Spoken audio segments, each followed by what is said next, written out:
film and the emergence of NFTs and also the application of how Web3 may play into the creator community and also Hollywood is really going to be the topic today. I think you guys are going to like this. My name is Paul Barron. Welcome back into welcome back into Metaverse Insider.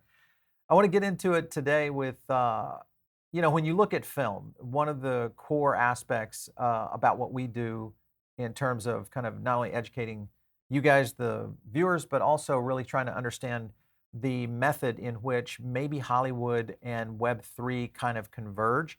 And of course, our sponsor, which is GALA Games, said, "Hey, let's partner you up with an actual filmmaker, a creator, someone who's been in the industry for quite some time, and let's kind of hash that out." And we're going to dive into that today with David Bianchi, who is basically an artist, actor, and filmmaker, doing a lot in the Web3 space. So I want to welcome David to the show today. Hey, David. Hey, it's a pleasure to be with you. Thanks for the opportunity to have a conversation about all things Web3, cinema, and entertainment. I'm really excited. Yeah, so interesting stuff. I think for our audience, just to understand a little bit about your background, a lot in the way of creating somewhat a new structure of art within film and how that is being done. Talk to me a little bit about your side of things, kind of how you got into the business, all that good stuff. Sure. Yeah. My name is David Bianchi. I'm an actor, independent filmmaker, and have been producing independent film for probably the better of 17 years. Member of the Producers Guild, the Academy of Television Arts and Sciences, and over 100 professional film and television credits in front and behind the camera. I started producing film, as I mentioned, almost 2 decades ago. And my first film was a spoken word film. I trademarked something called Spinema, spinning Right. cinema through spoken word. And Yeah. so it's important to establish that, because that was basically my entry into Web3 as an NFT artist. So I produced probably 6 feature films, and then flash forward to the pandemic, March of 2021. I was poking around this wild west called NFTs when I heard about the $69 million Beeple sale. Um, just like everybody else in Hollywood, I didn't know Yeah. what was left. Well, I had worked on a show inside of the bubble with Tyler Perry, but I mean that was hyperbole at that point. It was lightning in a bottle. So I ended up poking around, and I found a platform back in March 2021 that allowed me to mint an NFT, a one of one NFT for up to 250 megabytes, which at the time was really, really unheard of because there's a lot of limitations in terms of what the blockchain offers us for long form and heavier files. Because the blockchain was really never really designed for data storage. It was never really designed to be that. So as a result of that, I minted the first ever award-winning spoken word film as an NFT. And to my surprise, that NFT was acquired successfully by the gentleman that bought the $69 million Beeple, a gentleman named Ah, Metacoven. And okay. yeah, and the project called "I Can't Breathe" was my soliloquy to the murder of George Floyd. And so I donated all those proceeds to the George Floyd Memorial Foundation. Forbes picked up the story and made a lot of noise. And since then, Hmm. I've probably minted, I would say, 10 to 15 films as one of one art, and that has taken me to Art Basel, been collected by Yeah. some of the biggest collectors in the ecosystem. And through that diligence, being an independent filmmaker and having the independent mindset, I saw back then that what the blockchain and what the smart contract offers creators, to me, was one of the most important movements in art history, going all the way back to painting on cave walls, with Yeah. secondary royalties and obviously, all the other benefits that come with the smart contract. So I just invested in myself. And since then, I've been head first every step of the Yeah. way. Well, I think, that was one of the things when we talked with the Gala team. We said, hey, of, your partners, we really want to get someone on the show to really talk about stuff that they've done, not we're going to do, but you've actually kind of walked the walk in terms of early stage, generation around bringing film into Web3. And when you look at that, there's a couple of points I want to get into before we kind of drill down here. Of course, the first thing is, I mean, you could have kind of gone anywhere. Why Gala? What was what was the draw there with Gala? Well, I've always had, big lofty visions for what cinema is going to be and can be with the blockchain. And to your point, I produced the first ever red carpet film premiere in the metaverse, in a metaverse called Decentraland. So I Mhm. was doing that in mid 2021. So I just saw that, like, as an independent artist, we were starting to hit a ceiling. You can only go so far as it relates to your community because there's only so many people in Web3, right? Now, you can be self sustaining as an artist, but can you really explode? And cinema is a medium that's designed for commercial exploitation. So when I ended up meeting Sarah Bucks, we had just had an incredible conversation. Like, we just got along like two peas in a pod. So I just have to give so much love to Bucks and the team at GALA and GALA Film, because they are singularly one of the most important organizations in blockchain gaming. And then they launched GALA Music, where they have partnerships Right. with E40, Snoop Dogg, Too Short, Death Row.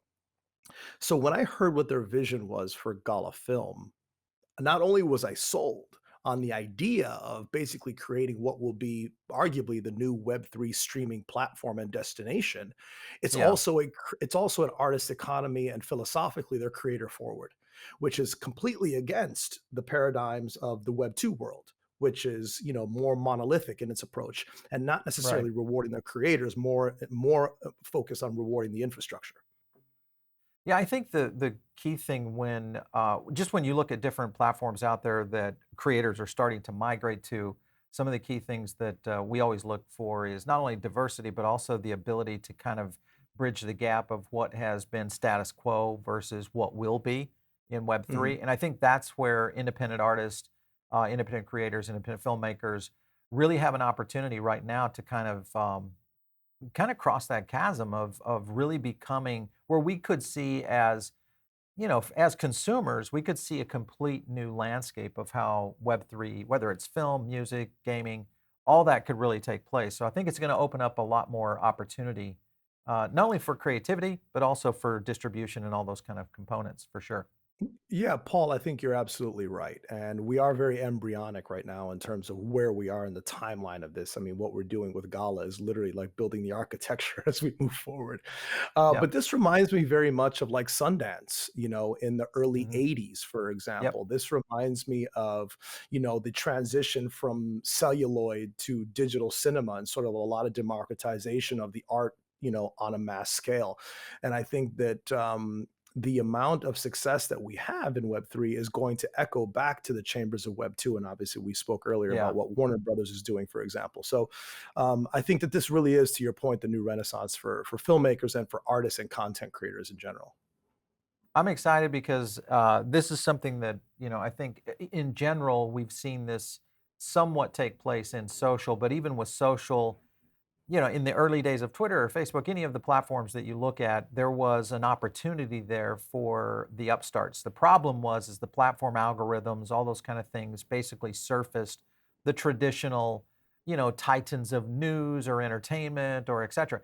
So it kind of only recently have we started to see these really creative voices kind of break through that noise and start to make their way in. Because I think what's going to happen is we're going to see a new sector in the entertainment business that is going to become so niche oriented, where films themselves, studios, if it's on the gaming side, artists, you think something and look at what Snoop is doing with Death Row.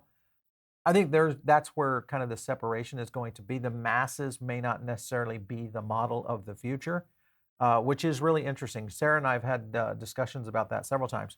I want to get into a point on kind of the future of think of this in the sense of where let's just take Netflix for instance. They just recently were in the news. I want to pull up an article real quick. This was over on Telegraph, but it's basically TV streaming providers should they start relying on NFTs. This is kind of the basis, and I highlighted something down here. I wanted to ask you because this I thought, all right, here's a guy who's done this. He's been in this mix already. And when you look at their statement, they're really looking at ways to create interactive subscription services for types of content, possibly doing sorts of awards for certain levels of stream level. In other words, how people are watching shows or engaging. If you think of, if you look at obviously with Warner Brothers with Game of Thrones and what they're trying to do, what they would have been able to do in the past, do you see that as a huge opportunity to maybe create these micro markets, but a whole bunch of them with the use case of NFTs in the future? Well, I think that all things are possible. Like look at Jason Blum. Like what made him very Okay. successful is that he's not like Pixar. He's not trying to appeal to the four quadrants of the demographic. He's appealing specifically to one quadrant of the demographic, the 18 to 35-year-old men for the most part. Hmm. With my series Razer, I'm doing exactly that. And we're seeing a big boom in the micro influencer, for example, and how focused that attention connection is from creator to audience member. And that's really what's really important. To your question about Netflix, um, I think that there's a lot of opportunity there, provided that Netflix can solve the gargantuan elephant in the room, which is mass adoption to Web3 wallets, right? I mean, Yeah. Yeah. everybody wants to own an NFT, but nobody wants to go through, the technical hurdles to establish a Web3 wallet because it's just Right. not easy. Yeah. The barrier to entry is still quite high. I think that the what Netflix is seeing engagement through Web3 communities in a way that has never been seen before. So, for example, like one of the things that we're doing with the new series Razer, which we'll tap into a little bit, I'm sure later, is we're building assets and artistic pieces that are bringing audience members into the pre-production process. So let's pull that back. So when we're developing series or developing film, we have storyboards, we have animatics, we have pre-visualizations, we have concept posters. These are all things that help us as creators wrap our head around the world building, for example. But these are Hmm. beautiful pieces of art that hit the cutting room floor that nobody gets a chance to see or Right. engage with unless a movie does really well and you see it behind a glass box at the Capitan Theater on Hollywood and Highland, you know? And in that case, you might actually get a glimpse of it. But here, we're able to invite audience members into the world building as we are building the world. And we're also able to check their pulse, right? And Yeah. we're able to create a sort of synergistic dialogue. And that's the kind of stuff that Netflix, I think, is trying to achieve, right? Netflix coined something called content fatigue, right? Which is the model where you go through Netflix and you thumb through a million things, but you watch nothing. Right. Hmm. Because there's so much saturation in content, the engagement is incredibly low. And they're obviously showing that in their analytics. And so I think Well, that if that's my Netflix point. That's my point right, right there. You hit it right there. Is this potential of these niche audiences that are creating these really passionate communities that would not necessarily fall into that. They would be there consuming all that content for whatever playlist that would make that available. And I think with Web3, it really does kind of separate from the pack because it does give you the ability for whatever reason, maybe it is the early stage of Web3 that we're seeing this community camaraderie kind of develop because it is still mhm. early. It is kind of the early adopters, the Kool-Aid drinkers, as we call them. Um, it's people that kind of are like-minded. So we're not there necessarily at mass adoption just yet. So I guess my question to you, when you think about, let's just jump over to your Warner Brothers. This is a good example. This is a Web3 movie experience now live. The potential Mhm, here for with Warner Brothers and what they're trying to do. Obviously, the leap over here now tapping Nifties. This is going into 3D mhm, NFTs to launch Game of Thrones. So you've got a lot of things happening in the space that are somewhat mainstream here. All right. So mhm. my question is does this fall into the same trap that Web 2 fell into? And that is mainstream comes in and the mega studios and the mega creators and the mega artists take over. What are your thoughts on that? Or do you feel like the niche opportunities are here? Well, I think it's a great question, and I will say that I applaud Warner Brothers because I think for the first time I saw a monolithic organization start to do it right. Mhm. They really gave a lot of access and they gave a lot of information to fan audiences that they never had access to the kind of stuff that they're Yeah, offering with that particular NFT. I welcome mass adoption, Paul, because I think that we as the independents focused on the artistry and micro communities as we've described, we don't have the bandwidth to solve these sort of like big ideological problems. Let the right. big boys, let Amazon, let eBay, let Warner Brothers, let them figure that out. Because as we work as independents and nurture our communities, that will make us more robust when the waves start to come crashing in. I For also sure. think that there's something to be said about these sort of big boys having to sort of tap into us at a consultant level because Mhm. they're watching what we're doing and Yep. our the optics on us are far more acute than they are on the big boys. For sure. We have much more to lose.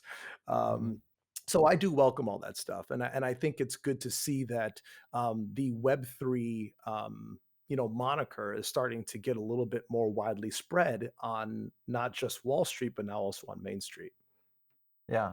With that, let's jump over to Razer because I was intrigued when I looked at the project in general. What are you trying to accomplish here? Tell me some of the differentiators that you are kind of bringing to, because it looks very different and there seems to be a lot of uniqueness around it. Explain kind Yeah. of the killer app side of Razer. Sure. Exertion 3 is the blockchain extension of my physical production company. And when I was speaking to the team at Gala, I said, look, I want to bring a live action series to your ecosystem because a lot of what we're seeing in Web3 and NFTs is just long form. It's not cinema, Right. it's not film, Yep. it's animation, which is beautiful in and of its right, but it's not the art of filmmaking, right? So Razor is the first, Hollywood produced live action episodic series to be minted on the Ethereum blockchain, Right. that is backed by a Web3 company. So let me pivot back to what I said about Blumhouse. When I was devising the world of what Razer is, there was one thing that really stood out to me: 18 to 35-year-old men. Period. I Yep. I have to remind myself that I'm making a series for an audience. I'm not making it for me. And I wanted to be able to also tap into the language, the culture, and the ideologies that we experience in Web3 and create a sort of, you know, comfortable transition into this dark dystopian world that we're creating with Razer. If I Mhm. have to describe it in an elevator pitch, it's basically Black Mirror meets Mr. Robot, just a little darker. Okay. And those are two legendary intellectual properties that Yeah. people know and Yeah. love. So, those two properties, 18 to 35-year-old men, we've already got a warm handshake on the way in.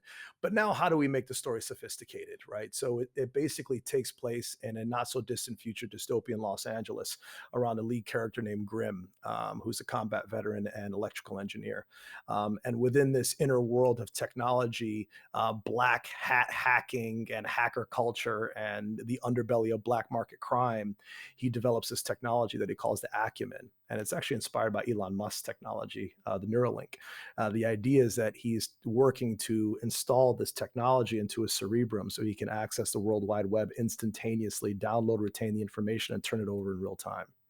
So you can imagine that could either make someone infinitely dangerous or infinitely good, depending on which way the ego of man goes. So it's really a human condition story. It's a character study about the dangers of artificial intelligence, but also tapping into notions of blockchain. In this world, cash is Right. obsolete. Even all illicit transactions are done by bumping cell phones. So it's a really really unique world that I think our audience is really going to tap into. Well, and it's plugged into exactly the demographic of what's happening in Web3, NFT, crypto gaming, just crypto in general. You're talking literally the zero point in terms of demographics. So I think it's a good matchup. It'll be interesting to see how this plays out for you because I'm always intrigued in new art, especially Mhm. as it starts to kind of leverage what's happening with Web3 and really kind of the future there. David, let's jump to just looking forward for a second. If you were you've had a chance to see this now quite nicely up front and very close in terms of the development side, the creative side, and then the partnership side where you're working with Gala and you're looking at more of a integration into a bigger platform. With all Mhm. that being said, in your experience, and you look at what is developing currently within Web3, are there any areas right now that you're concerned with around these are the things I'm watching for in the next few years? To one, that could be pitfalls, but also could be huge opportunities. Anything that you're noticing right now? Well, I think that the biggest pitfall in general is, as I mentioned previously, is the barrier to entry, and also the malicious nature of Web3. Hmm. Let's not get it twisted. I mean, this is a very malicious ecosystem, even for the most Yep. fluent of people. All it takes is one link and your bag is empty. So I Yep. think that's really one of the things that I'm really concerned about. When we think about electricity, like, does it work? Is it reliable? Does it work when I'm not around? Right? Those are three things that we kind of want out of that consumers want from a mass adoption and sort of Sure. consumer confidence perspective. And blockchain isn't quite there yet. But on the positive side, what I'm looking forward to is I'm looking forward to seeing how things like AR will incorporate, and extended Yeah, reality. And what I mean by extended reality, how HoloLens technology will incorporate into media. I definitely see a future where, especially for sporting events, for example, you'll be able to watch your game, and you'll be able to push in and zoom in and see if a player stepped out of bounds. And while you do that, you can check the under over in Vegas. And then you can maybe, you could pull metaversal elements through your HoloLens, but you can tell if your popcorn is burning in the microwave, because yeah, it's like virtual reality is great, but it's complete escapism. We want to be able to operate with metaversal elements, but we also need to know our bearings. So I think that there's going to be a lot of opportunity for extended reality to happen. And I think that will also happen in cinema as well. Like the big boys will start solving those sorts of things. Um, sure. as far as what we are going to be continuing to do is we're just going to be continuing to push the envelope on massive interactivity, not just at a digital level and at a digital access level, but also at an IRL access level. Being able to deliver people and fan base collectibles, physical collectibles as well as digital collectibles, and giving them every single bit of influence that we possibly can while still maintaining the organization and the structure of cinema. And that could mean things as simple as offering our audience members, thoughts on the narrative track for a protagonist or an antagonist. Hmm. Offering an NFT that will give somebody 3 or 4 lines in an episode, and I'm going to set you up with an acting coach, and we're going to come and knock on your trailer and offer you coffee. And this is the kind of engagement. And also the other thing that's really fascinating about what we're doing as independents is we're doing everything out in the open. Right. Hmm. We're actually going to be holding a table read where we're going to be reading the entire season in front of an audience of people way before Hmm. we even shoot. And I mean, look, that could be engagement to a fault, or it could go really, really well. But the Yeah, thing is, the great thing about being an independent is, as we said earlier, we don't have this thing called intellectual property entanglements. That's a big deal. yeah, That yeah. for the first time, so think about Razer. I'm actually creating 10 to 15-minute episodes specifically by design because I'm thinking about token mechanics. I know that I can compress a certain amount of content below 800 megabytes and mint that as an ERC 721. I Yeah. can make a single so for anybody that doesn't get that, that means for the first time in Hollywood history, people will be able to potentially own an entire episode of Hollywood produced content as a Hmm. digital collectible. Boom, brain matter all over the wall. Yep. This is the kind of Yep. stuff that our fan bases really, really want, right? That's, to me, that beats a poster. So it's the kind of thing that I think fanship has always wanted but just didn't realize was possible and attainable. And these Well, and conversations that we're having, makes it possible. yeah, and I think the industry itself, obviously the technology wasn't there to kind of leverage up what's really going on forward when you look at Web 2 and kind of the evolution of where that was dealing with. And streaming just never really was. It was more of a distribution play. This is a complete different model in the essence of engagement. Now you've got Mhm. Elon over on Twitter, which really could open up a whole new slew of aspects around wallet integration, NFT integration, possibly even further extending content creativity as well as consumption in a whole new format because everything's kind of drilling down into that TikTok moment right now. It feels like so just that ADD consumption model that we've got going right now. So there's a lot happening Well, in the space yeah, for and Paul, sure. I'd love to chime in on that too, because one thing that's great about TikTok is that, like, from a fan base, we always have something to do in the in betweens, right? So Yeah. we just got done watching House of Dragon is now gone for 8 months, right? So what are we doing Mhm. in the in betweens? Whereas with Gala and Web3, we constantly have a pipeline of content that feeds and Yeah. engages our audience It's in the like the in off between. season. So when Yeah. yeah, it's during the off season, there's something Yeah. for our audience to do and something Yeah. for us to do with our audience. It's constant engagement. It's really, really exciting.